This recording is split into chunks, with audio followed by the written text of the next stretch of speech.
ছাত্র ভাইরা, আমরা গত, আগামী, বিগত এই শব্দগুলো অনেক সময় প্রয়োজনে লেখার মধ্যে ব্যবহার করি।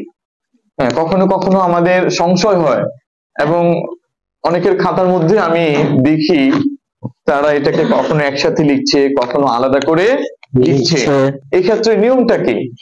তো নিয়ম হলো গত, তারপরে আগামী, বিগত এই শব্দগুলো সবসময় আলাদা করে বসবে, সবসময় আলাদা করে বসবে। যেমন মনে করো গত বছর, গত বছর আলাদা করে বসবে, বুঝেছো?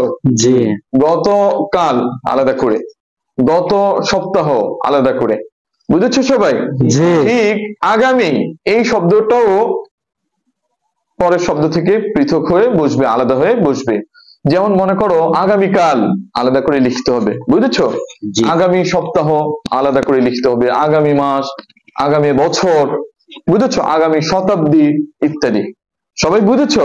জি। বিগত এই শব্দটাও একই রকম। হ্যাঁ, বিগত বছর, বিগত মাস, বিগত সপ্তাহ, বিগত দিনগুলো এই সব কি করতে হবে? আলাদা করে লিখতে হবে। সবাই বুঝেছো? জি।